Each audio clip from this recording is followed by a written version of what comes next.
The only thought that I had going into this film is whether Kristen Stewart was going to be, you know, a good Snow White or just Bella in a Snow White sort of character form.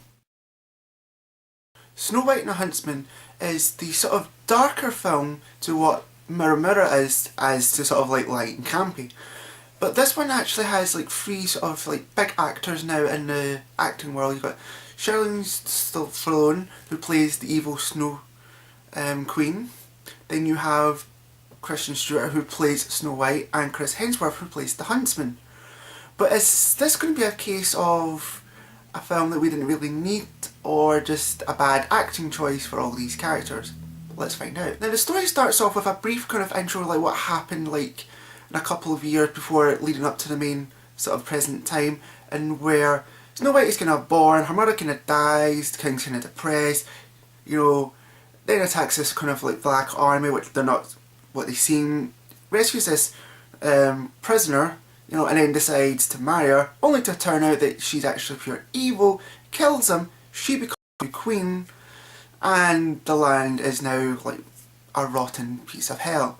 And this is where the story then sort of kicks off. You know, Snow White has been imprisoned up there for years, and the queen finds out through her mirror that if she consumes her heart, she'll live, you know, forever in beauty and, you know, immortality.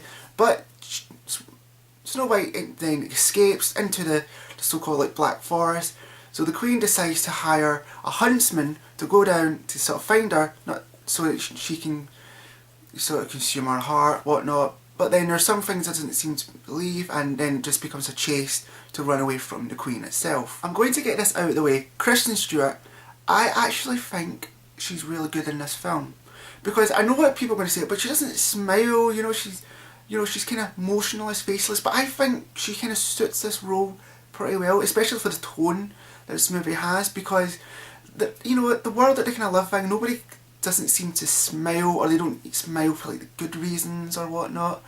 And I do think it suits her real. And you see how like nervous she is, like she's panicking, like she doesn't know what to do most of it. And I think that really goes down to a T. And when she does kind of like smile in the film, it's normally because she sees something like amazing or wonderful, and that's kind of what I think what's good about her playing this role. Chris Hemsworth kind of plays a watered down medieval Thor, right? It's kind of said that line. I mean, his character's not bad. You know, it's good. It's decent though. Like he has his moments, and then sometimes it just kind of he just doesn't get used as much.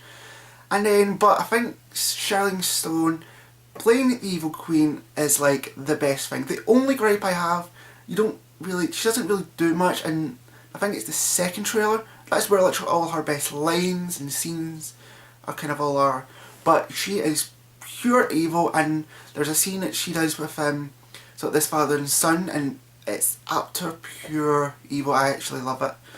What I also love though is the atmosphere, the set pieces and whatnot. It's like, it's amazing, it's dark, right? You actually believe that in this world that they are struggling, you know, everyone kind of hates probably one another, you know, it's pure evil, and that's what's pretty good.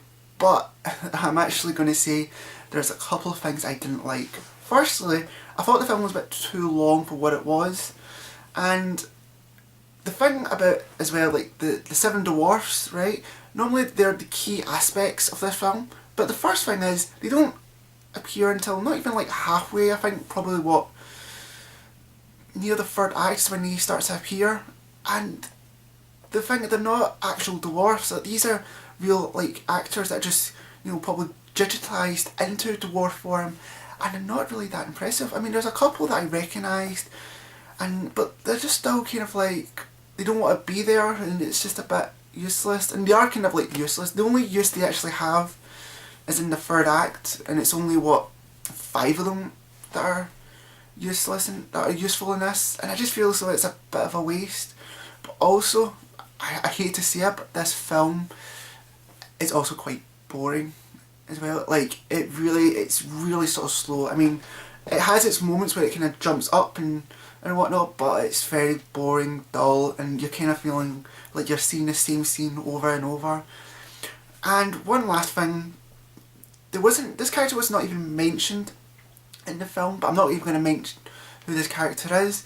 But they try to make it look like that. You know, you have that sort of like the Prince Charming and whatnot. They try to make it look like that sort of character by bringing this sort of thing, and you know, it has kind of like a thing with Snow White, like when she was young and whatnot. But I feel as though there was no need to bring this character in, because we got this sort of feeling that it was going to be like the Huntsman, Snow White, and the Evil Queen, and that was basically it. And I don't feel as though that you really should have brought this character into the film whatsoever. Now, for the score, I did like this film, so I'm going to give it a good rating. And I'm also going to give it a 6 out of 10. But the reason for that is because of the stuff that's wrong with it, you know, being long, underused characters that shouldn't be there. But I do say, go and watch it, like, because I think you will be kind of thrilled. I think you will enjoy it. And I think if you are like one of these sort of Twilight fans out there, you might actually like this film as well. But yeah, go out, watch it, and hope you enjoy it.